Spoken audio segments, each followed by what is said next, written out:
أما بعد فأعوذ بالله من الشيطان الرجيم ولا يأتل أولو الفضل منكم والسعة أن يؤتوا أولي القربى والمساكين والمهاجرين في سبيل الله وليعفوا وليصفحوا ألا تحبون أن يغفر الله لكم والله غفور رحيم۔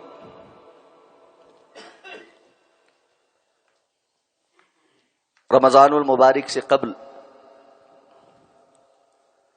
سورہ النور کی تفسیر، معانی اور مفاہیم کے حوالے سے خطبات جمعۃ المبارک کا سلسلہ شروع کیا گیا تھا، اور رمضان سے قبل ہم نے اس سورہ مبارکہ کی ابتدائی 21 آیات مکمل کر لی تھی، اور آج ابھی میں نے آپ کے سامنے آیا نمبر 22 کی تلاوت کی ہے۔ ابتداءً اللہ رب العزت نے ارشاد فرمایا کہ اللہ تعالی ایک ایسی صورت نازل فرما رہے ہیں کہ جس کے اندر اللہ تعالی بعض فرض احکامات کو بڑے کھول کر بیان فرمانے لگے ہیں۔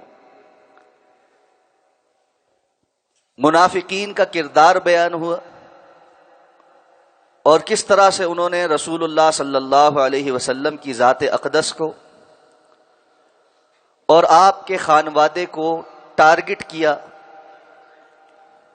تاکہ منفی پروپیگنڈا کر کے اہل ایمان کے دل میں آپ صلی اللہ علیہ وسلم کی شان اور عظمت کے حوالے سے شکوک و شبہات پیدا کر سکے۔ انہی گھناؤنے کاموں میں سے ایک کام ام المومنین سیدہ عائشہ صدیقہ رضی اللہ تعالی عنہا پر تہمت لگانا تھا۔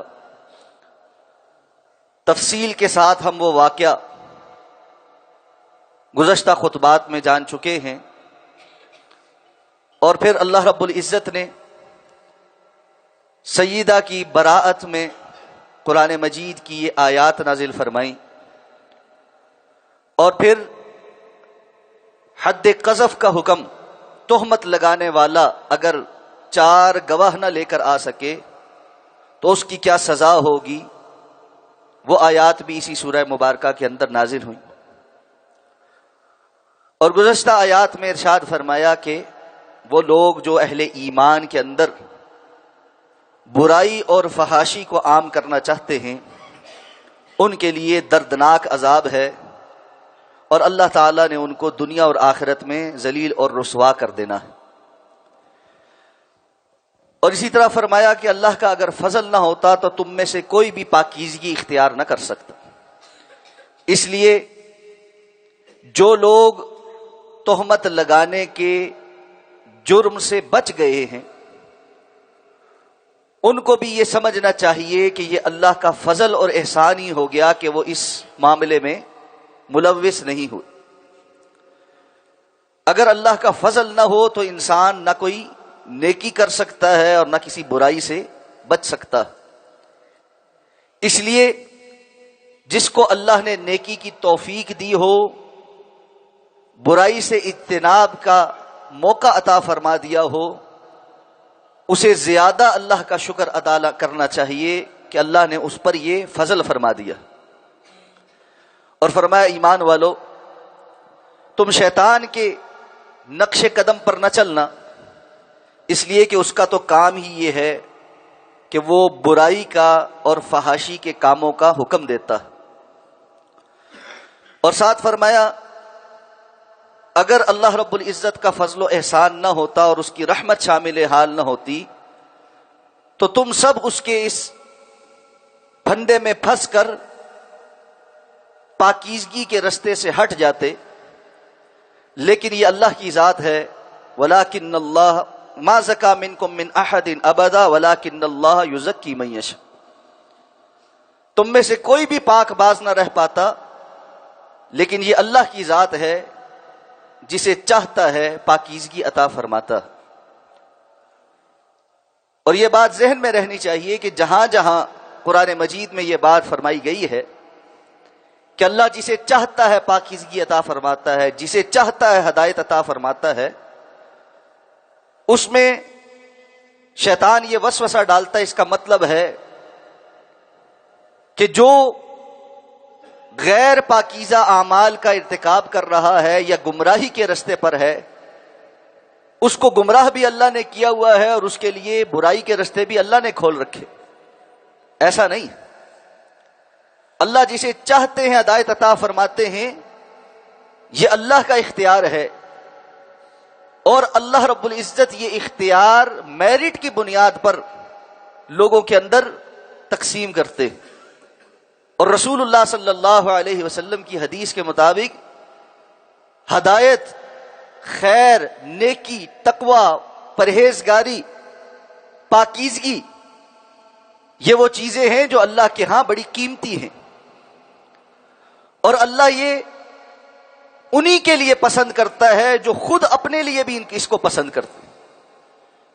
جو اللہ سے ہدایت طلب کرتا ہے اللہ اس کو ہدایت دیتا ہے، جو اس کی قدر و منزلت پہچانتا ہے اللہ رب العزت بھی اس کی قدر و منزلت پہچانتے ہیں، جو پاکیزگی کو قیمتی جانتا ہے اور اللہ سے اسے طلب کرتا ہے اللہ اسی کو پاکیزگی عطا فرماتا ہے۔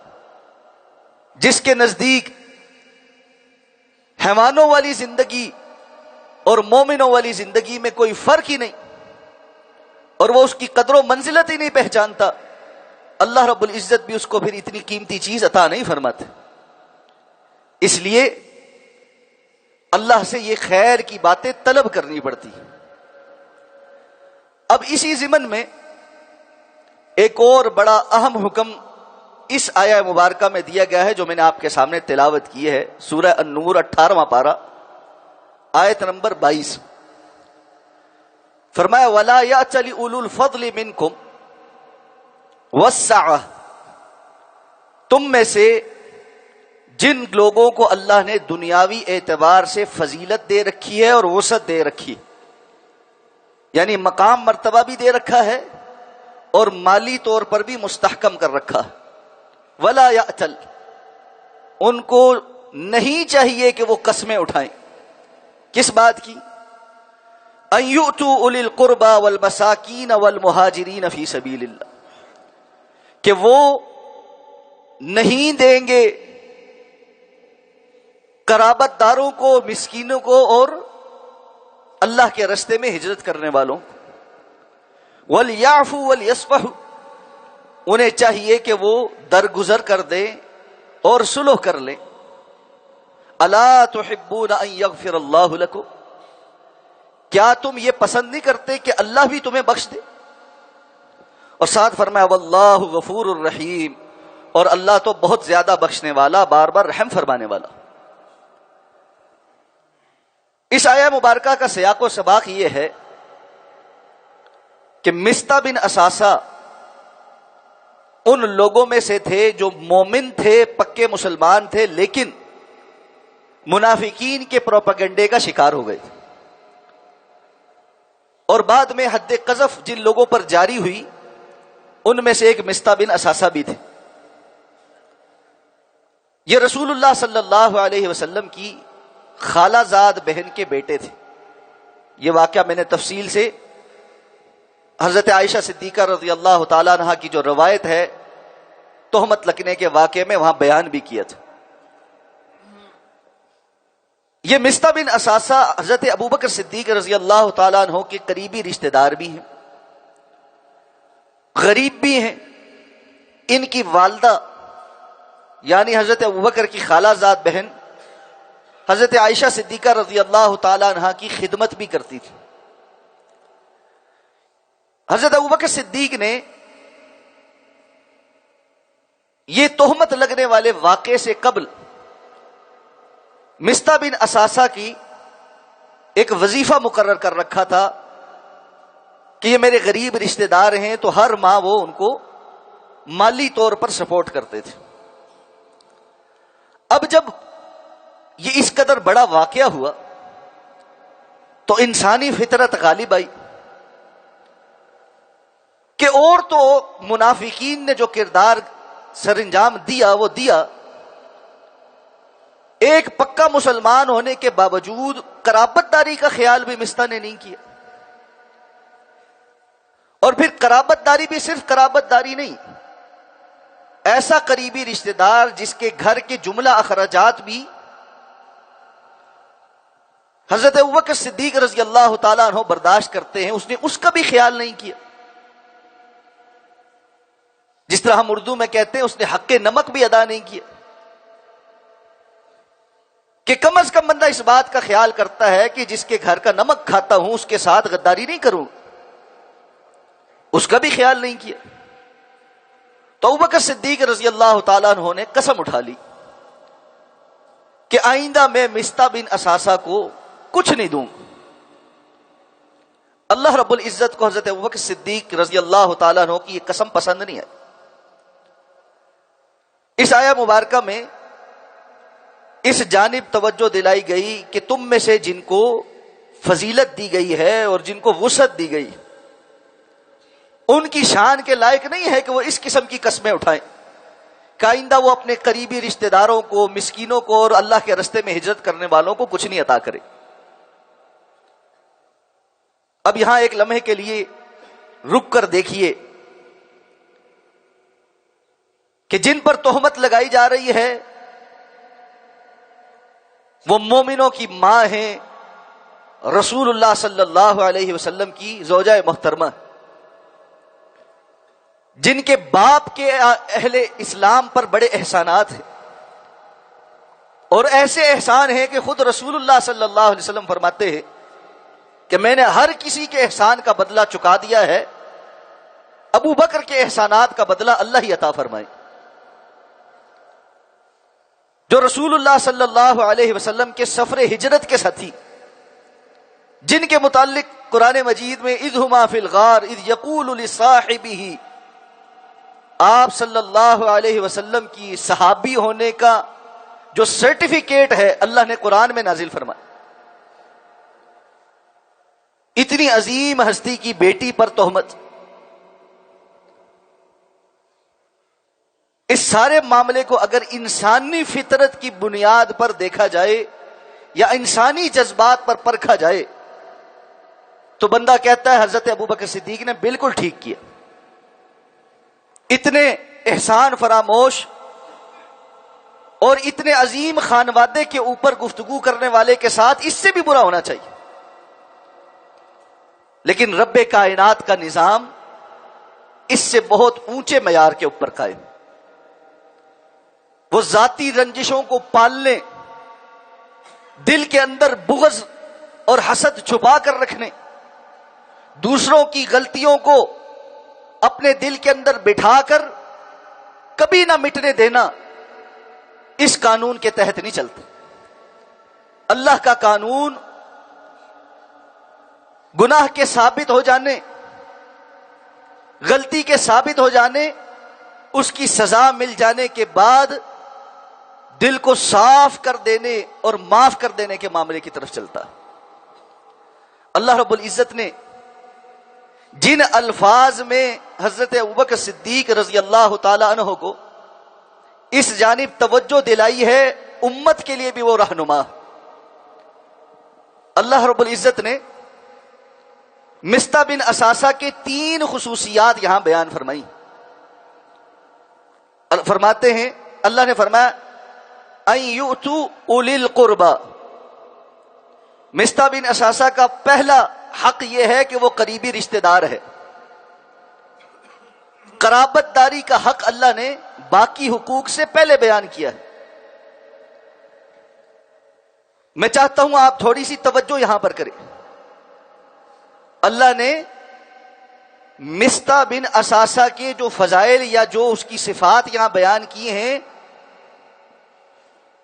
ان میں قرابت داری کو سب سے پہلے بیان کیا ہے کہ کسی انسان کا دوسرے انسان پر جو حق ہوتا ہے اسلام کے بعد اس میں قرابت داری سب سے اہمیت کی. اور ہم اس معاملے کو، اس حق کو پہچاننے میں بہت کوتاہی کرتے. اسی لیے قرآن دوسری جگہ صراحت کے ساتھ یہ کہتا ہے وَآتِ ذَا الْقُرْبَى حَقَّهُ، تم قریبی رشتہ دار کو اس کا حق ادا کرو. یعنی قرابت داری کا ایک حق ہوتا ہے. انسان اس قرابت داری کے حق کو ادا کرتے ہوئے یہ مت سمجھے کہ وہ کوئی احسان کر رہا ہے. اس کے قریبی رشتہ دار اللہ کی طرف سے چنیدہ ہیں. وہ اچھے ہیں یا برے ہیں، وہ اسے خیر پہنچاتے ہیں یا شر پہنچاتے ہیں، یہ ہر کسی کا علیحدہ امتحان ہے. لیکن انسان کو اپنی قرابت داری کو اللہ کی طرف سے ایک تقسیم سمجھتے ہوئے اس کا حق ادا کرنا ہی ہوتا. ساتھ فرمایا دوسری بات، وہ مسکین ہے. اور مسکین کہتے ہیں ایسے شخص کو جو اپنی تمام تر صلاحیتوں کو بروئے کار لانے کے باوجود دنیاوی اعتبار سے اتنا نہیں کما سکتا کہ اپنی جائز ضروریات پوری کر لے. ممکن ہے وہ کوئی چھوٹا موٹا کاروبار کرتا ہو یا کوئی نوکری کرتا ہو جس سے اس کے گھر کا کچن تو چل جاتا ہے، لیکن باقی جو جائز ضروریات ہیں،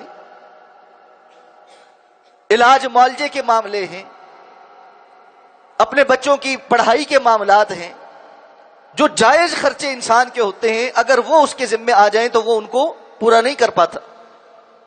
رسول اللہ صلی اللہ علیہ وسلم نے مسکین اور فقیر کے درمیان یہی فرق کیا کہ فقیر وہ ہوتا ہے جو اپنے کچن کے معاملات لقمے دو لقمے کے لیے بھی دوسروں کا محتاج ہو جاتا، اور مسکین وہ ہے جو اپنے کچن کے معاملات تو چلا لیتا ہے، لقمے دو لقمے کے لیے محتاج نہیں ہے، اور نہ ہی آگے بڑھ بڑھ کے لوگوں سے سوال کرتا ہے، لپٹ لپٹ کر سوال کرتا ہے. اور لوگ، قرآن فرماتا ہے، اس کو سوال نہ کرنے کی وجہ سے، سفید پوشی کی وجہ سے امیر سمجھتے ہیں، جبکہ وہ اپنی سفید پوشی کا برہم رکھ رہا ہوتا اور نہیں چاہتا کہ وہ لوگوں کے سامنے ہاتھ پھیلائے جبکہ وہ ضرورت مند ہوتا ہے. یہ شخص مسکین ہے، اور ایسے مساکین کو تلاش کر کے ان کی عزت نفس کا خیال رکھتے ہوئے ان کی ایسی مالی مدد کرنا جن سے ان کی ضروریات پوری ہو جائیں، یہ شریعت کا ایک بڑا اہم حکم. اس لیے فرمایا کہ مسکین کو دو. اور یہ بات بھی یہاں اسی ضمن میں، اسی ذیل میں سمجھ لیجئے، اللہ تعالی نے بہت سارے گناہوں کے کفارے مساکین کو کھانا کھلانے میں رکھے. ہم کفارہ ادا کرتے ہوئے فقیر تلاش کرتے ہیں اور مسکین کو نظر انداز کر دیتے، جبکہ احادیث میں وہ کفارہ یا قرآن مجید کی آیات میں کفارہ مساکین کو ٹارگٹ کر کے کہا گیا، فقراء کو نہیں کہا گیا. فقیر تو چونکہ اس کی ذیل میں آ ہی جاتا ہے، لیکن بہتر یہ ہے، علماء نے کہا ہے کہ جب کسی گناہ کا کفارہ ہو، جیسے کسی نے قسم اٹھا لی اور بعد میں اس کا کفارہ دینا ہے، جیسے کسی نے رمضان کے روزے نہیں رکھ سکا اس کا فدیہ دینا ہے، جیسے کسی نے عید الفطر کا جو فطرانہ ہے وہ ادا کرنا ہے. اس طرح بہت سارے اور معاملات میں جہاں کفارے بیان کیے گئے ہیں وہاں تذکرہ مساکین کا، وہ لوگ جو عام طور پر لوگوں سے جا جا کر مانگتے نہیں ہیں اور معاشرے کے اندر اپنی سفید پوشی کا بھرم قائم رکھے ہوئے ہیں، اور بالخصوص اگر وہ آپ کے قریبی رشتہ دار بھی ہوں تو انسان کو ان کو مختلف مواقع پر تحفے کے طور پر، ہدیے کے طور پر، خوشی کے موقع پر، خوشی کے طور پر غیر محسوس انداز میں اس طرح مالی معاونت کرنی چاہیے جس کی وجہ سے ان کی عزت نفس بھی قائم رہے اور ان کی ضروریات بھی پوری ہو جائے. تو فرمایا مستا جو ہے وہ مسکین بھی ہے. اور تیسری بات فرمائی والمہاجرین فی سبیل اللہ، جو اللہ کے راستے میں ہجرت کرنے والے ہیں، تو مستا ہجرت کرنے والوں میں سے بھی ہے. آپ ان تین باتوں کو کیسے بھول سکتے؟ ٹھیک ہے اس کا گناہ بہت بڑا ہے، اس کی سزا بھی اس کو مل گئی ہے، لیکن اس گناہ کی وجہ سے اس کے جو باقی سٹیٹس ہیں وہ سارے بدل نہیں گئے. اس آیہ مبارکہ سے مفسرین کرام نے یہ بات بھی سمجھائی ہے کہ اللہ کے ہاں انسان کی بعض نیکیاں ایسی معتبر ہوتی ہیں کہ اس کے کچھ اور گناہ ان نیکیوں کو زائل نہیں کر سکتے. اس لیے کسی انسان کی کسی ایک گناہ یا کسی ایک عیب کی وجہ سے اس کی جملہ خیر اور نیکیوں پر قلم پھیر دینا، اس کو ایک بدترین انسان سمجھنا، یہ اللہ کا قانون نہیں ہے، یہ انسانوں کا بنایا ہوا قانون. قیامت کے روز اللہ رب العزت نے اس شخص کو بھی بغیر جہنم میں داخل کیے جنت میں داخل کرنا ہے جس کی نیکیاں 51% ہوں گی اور گناہ 49% ہوں گے. اور وہ لوگ جو اصحاب الاعراف پر ہوں گے، جن کی نیکیاں اور گناہ بالکل برابر برابر ہوں گے، وہ بھی مقام اعراف پر انتظار کرنے اور ایک جانب جہنم کی ہولناکیوں کی جھلک دیکھنے کے بعد جہنم میں داخل کیے بغیر کچھ انتظار کروا کے جنت میں ہی داخل کیے جائیں گے. رب کائنات نے پاسنگ مارکس 50% رکھے ہیں، ہمارا معاملہ یہ برعکس ہو گیا. ہم نے دوسروں کے لیے پاسنگ مارکس 100% رکھے ہیں اور اپنے لیے شاید 10% بھی نہیں. 90% خرابیوں کے باوجود ہم اپنی 10% نیکیوں پر مطمئن ہے کہ اللہ ہمیں معاف کر دے گا، لیکن دوسروں کو معاف کرنے کو تیار نہیں. فَلْيَعْفُوا وَلْيَصْفَحُوا.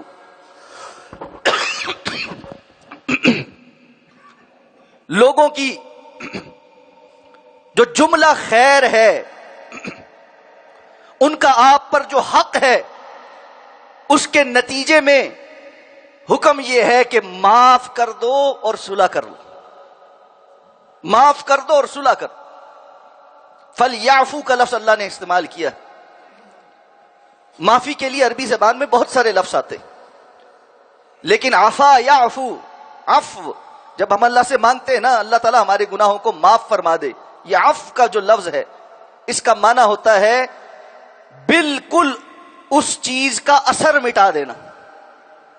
عربی زبان میں ایک جملہ استعمال ہوتا ہے کہ ہوا نے گرد کا اثر ہی ختم کر دیا، یعنی ہوا چلی اور اس کے بعد جو گرد و غبار تھا وہ بالکل مٹ گیا. فَلْيَعْفُوا، تم اس میں عفو سے کام لو. یہ نہیں ہے کہ بظاہر کو ٹھیک ہے جی میں نے معاف کیا لیکن آئندہ شکل نہ دکھانا، یہاں سے چلے جاؤ بس ٹھیک ہے میری معافی ہے لیکن میں تمہیں آئندہ فلاں فلاں خیر کا کام نہیں پہنچاؤں گا. دل سے بات کو ختم کرو. ایک معاملہ ہوا، اس معاملے کی اللہ نے اصلاح کر دی،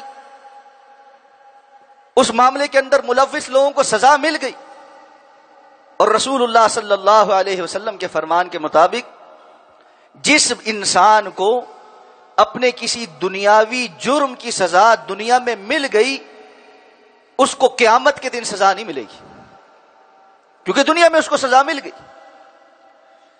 اس لیے بندہ مجرم بھی ثابت ہو جائے، جرم کی سزا بھی مل جائے، اس کے باوجود اللہ کا حکم یہ ہے کہ تم اس کو دل سے معاف کر دو.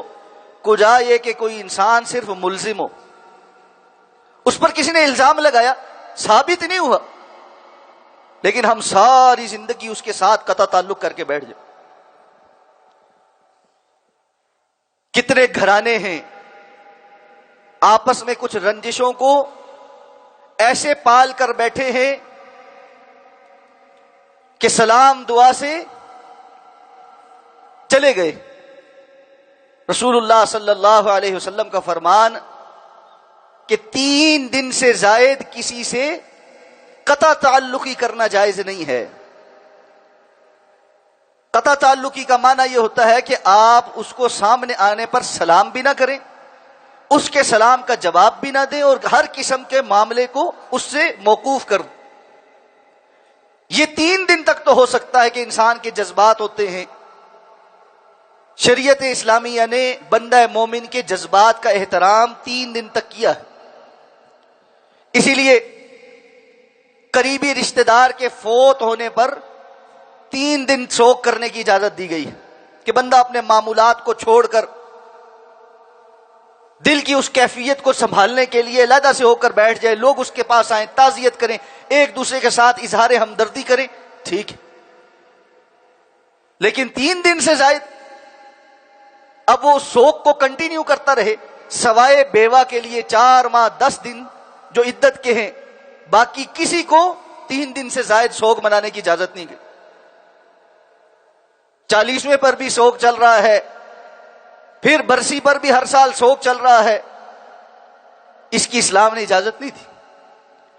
اسی طرح کوئی واقعہ ہو گیا ہے زندگی میں، اب بندہ اس کو لے کر ہی بیٹھا ہے، فلاں نے مجھے فلاں وقت پہ یہ کہا تھا، اور اس وقت میرے ساتھ یہ زیادتی ہوئی تھی، اور ہمارے حق کا خیال نہیں کیا گیا، اور سب کچھ گن گنا کر تعلق کو خراب کرنے کے بعد میں آخر میں کہے پھر ہمارا صبر ہے، یہ کوئی صبر نہیں۔ اور میں بڑی صراحت کے ساتھ آپ سے یہ عرض کرنا چاہتا ہوں، ایسا کرنے والا اور ایسا کرنے والی سب سے زیادہ نقصان اپنی ذات کا کر رہے ہوتے۔ یہ بوجھ اور غم کے جو پہاڑ آپ اپنے سر پر اور دل پر اٹھا کر پھر رہے ہیں،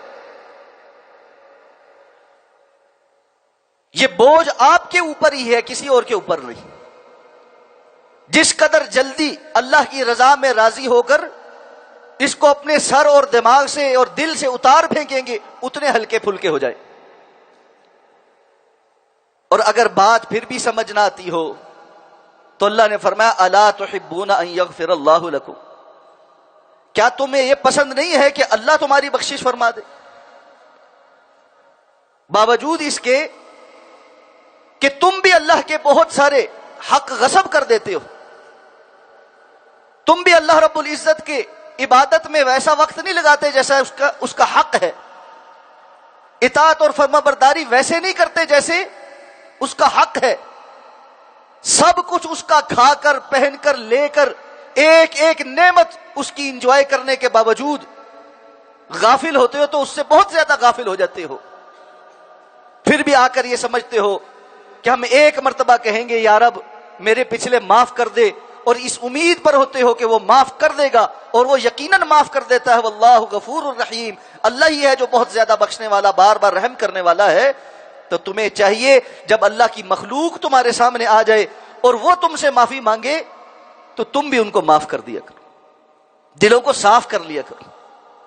اور یہ صفائی اسی صورت ممکن ہے کہ انسان ان کی خوبیوں کا معترف ہو اور ان کا جو حق ہے اس کو سمجھے، اور یہ بھی سمجھے کہ میرا یہ بھائی، یہ بہن، یہ رشتہ دار، یہ دوست، یہ کلیگ باہر ہر انسان ہے اور اس سے بھی غلطی ہو گئی، اور یہ شیطان کے نرغے میں آ گیا تھا۔ یوسف علیہ السلام نے کیا کہا تھا؟ من بعد ان نزغ الشیطان بینی و بین اخوتی، اپنے والد محترم حضرت یعقوب سے تذکرہ جب کیا تو یہ نہیں کہا میرے بھائیوں نے ایسا کیا ایسا کیا اور ان کو تانے دیے ہوں اور بہت لمبی چوڑی گفتگو کیا، کہا یہ ایک شیطان نے میرے اور میرے بھائیوں کے درمیان ایک تنازع بنا دیا تھا، لیکن میں اس سے صرف نظر کرتا ہوں، ان سے ایک غلطی ہو گئی، بات ختم ہو گئی۔ اس ایک غلطی کے خمیازے پر انہوں نے کتنے سال کیا کچھ نہیں بھگتا، لیکن اللہ رب العزت نے یوسف علیہ السلام کے قصے کو احسن القصص کہہ کر ہمارے سامنے ذکر کیا کہ تمام واقعات میں سب سے بہترین اور حسین واقعہ یہ ہے کہ یوسف علیہ السلام کی زندگی اہل ایمان کے لیے سبق ہے، آیۃ للسائلین، اللہ نے فرمایا اس کے اندر نشانیاں ہیں سوال کرنے والوں کے لیے، اور ان نشانیوں میں سے ایک بڑی نشانی یہ ہے کہ دنیا میں آپ کے ساتھ کوئی کتنی بڑی زیادتی کیوں نہ کرے، اللہ رب العزت اس کا مداوع جب کرتے ہیں تو انسانوں کی سوچ سے بہت بلند و بالا مداوع ہو جاتا۔ جو بھائی حسد کر رہے تھے ان کو کیا پتا تھا اس کنویں میں ڈالنے کی وجہ سے یوسف ایک دن عزیز مصر بنے، انہوں نے تو اپنی طرف سے کنعان کے ایک چھوٹے سے کنویں کے گڑھے کے اندر ڈالا تھا کہ نام و نشان مٹ جائے گا، اللہ نے اس حرکت کو یوسف علیہ السلام کے مصر پہنچنے اور ان کے عزیز مصر بننے کا سبب بنا دی۔ کوئی آپ کے لیے کیا گھڑتا ہے، کون سا گڑھا کھودتا ہے، کس قسم کی سازش کرتا ہے، اہم یہ نہیں ہے، اہم یہ ہے کہ میرا اپنے رب کے ساتھ تعلق کیسا ہے، اور اس کے نتیجے میں میرا رب مجھے کیا عنایت فرمائے گا۔ جو رب تعالیٰ عنایت فرمائے گا وہ کل دنیا ساری مل کر بھی نہیں دے سکتی. اس لیے اپنے دلوں کو بہت بڑا کریں. مومن کا دل بہت وسیع ہوتا. وہ چھوٹی چھوٹی باتوں پر تنگ ہونے والا, کڑنے والا, غصے کرنے والا, دوسروں کے نعمتوں کے اوپر حسد اور بغض اور جلن کا شکار ہونے والا نہیں ہوتا. اور کوئی زیادتی کر دے تو وہ وقتی طور پر تو اس زیادتی کے اثر میں آ سکتا ہے کہ یہ انسانی جذبات کا تقاضا ہے, لیکن مسلسل اس زیادتی کے اثر پہ ہی رہے اور زندگی اس کے اندر بتا دے. بعض لوگ ہیں مرتے وقت بھی یہی کہہ رہے ہوتے ہیں فلاں نے ساڈے نال اے کیتا, فلاں نے اے کیتا. خواتین کی بات ہی نہیں ختم ہوتی. بہویں کہہ رہی ہیں ہماری ساسوں نے ہمارے ساتھ یہ کیا, ساسیں میری بہو نے میرے نال چنگا نہیں کیتا. بہنیں بھائیوں کی شکایتیں ہیں, بھائی بہنوں کی شکایتیں ہیں. یہ باتیں دل سے اتر ہی نہیں رہی.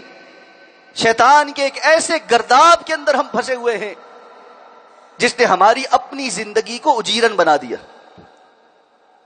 آخری بات کہہ کر بات ختم کرتا ہوں. آپ اپنے گھر میں بیٹھ کر دوسروں کی باتوں پر جس وقت کڑ کڑ کر اپنا وقت ضائع کرتے ہیں, اور جو کوالٹی ٹائم جو میں بار بار آپ کو کہتا ہوں کہ اپنے حال میں جینا سیکھیں, جو موجودہ وقت ہے آپ کے ارد گرد بہت ساری نعمتیں ہیں, بیوی بچے ہیں, شوہر ہے, اولاد ہے, گھر ہے, کھانا پینا ہے, نعمتیں ہیں. یہ ساری نعمتیں بھلا کر کسی کی بات کے اوپر کڑ رہے ہیں, اور جب کہ جس کے متعلق سوچ کر کڑ رہے ہیں وہ اپنے گھر میں مطمئن بیٹھا ہوا ہے, اس کو کوئی پتہ بھی نہیں کہ آپ اس کے بارے میں سوچ سوچ کر کڑ رہے. تو کیا حاصل ہوتا سوائے نیکیاں ضائع کرنے کے, غیبت اور چغلی کے, دل کو تنگ کرنے اور اپنے اوپر ایک سٹریس بنانے کے, اور اس کے نتیجے میں نفسیاتی مریض بننے کے, اور کچھ حاصل نہیں ہوتا. اور یہ بات یاد رکھیے, جس طرح نیکی کرنا اور برائی کو سے رکنا اللہ نے بندے کو یہ اختیار دیا ہے کہ وہ ایک وقت میں فیصلہ کرتا میں نے بھی یہ نیکی کا کام کرنا ہے یا نہیں کرنا, بالکل اسی طرح اپنے دل اور دماغ کو خیر کی سوچوں کی طرف راغب کرنا اور برائی کی سوچوں سے جھٹکنا, ان کو روکنا, یہ بندے کو اللہ نے اختیار دیا ہے. اور اسی کے لیے اس کو حکم بھی دیا کہ وہ حسد, بغض, تنگ نظری, دل کی تنگی کو دور کر کے اپنے آپ کو وسیع کر. اس لیے اس کا علاج کسی اور کے پاس نہیں ہے, اس کا علاج صرف میرے اور آپ کے اندر ہے. اور وہ علاج بندہ تب کر سکتا ہے جب اس کی نظر اللہ رب العزت کی طرف سے جو اعلان ہے اس کی جانب ہو. الا تحبون ان یغفر اللہ لکم, کیا تم نہیں چاہتے کہ اللہ تمہاری بخشش کر دے؟ یہ آیت ہم بھی پڑھتے ہیں اور پھر ایک جانب سے آواز اٹھتی ہے لیکن ساڑھے نال ہویا بڑا برا ہے, لیکن فلاں نے ساڑھے نال کیتی بڑی بری, اس کو ایسا نہیں کرنا چاہیے تھا. اور پھر وہ سرکل دوبارہ شروع ہو جاتا ہے. حضرت ابوبکر صدیق رضی اللہ تعالیٰ عنہ نے جب یہ آیت سنی, انہوں نے اس آواز کی طرف توجہ نہیں دی کہ لیکن مستا نے میرے نال بری بڑی کی تھی. انہوں نے اللہ کی طرف اور اللہ کے حکم کی طرف توجہ دی اور فوری طور پر اعلان کیا کہ میں مستا کو جو پہلے دیتا تھا اس سے زیادہ دوں گا, اور اپنی قسم کا کفارہ ادا کر دیا کہ رسول اللہ صلی اللہ علیہ وسلم کا حکم بھی یہی ہے, انسان اگر کسی کام کی قسم اٹھا لے اور آپ نے فرمایا اس کے برعکس کام زیادہ خیر والا ہو, یعنی جس بات کی اس نے قسم اٹھائی ہے, جیسے حضرت ابوبکر نے قسم اٹھا لی کہ میں مستا کو نہیں دوں گا, زیادہ بہتر کام یہ تھا کہ وہ دیتے رہیں, تو آپ صلی اللہ علیہ وسلم نے فرمایا اسے چاہیے کہ وہ اپنی قسم کا کفارہ ادا کر دے اور خیر کا کام کر ڈالے. اس کو اس بات پر کہ میں نے اب قسم اٹھا لی ہے, خیر کے کام سے نہیں رکنا چاہیے. اللہ رب العزت سے دعا ہے اللہ میں سمجھ کر عمل کرنے کی توفیق عطا فرمائے. اقول قولی هذا واستغفر الله لي ولكم ولسائر المسلمين برحمتك يا ارحم الراحمين.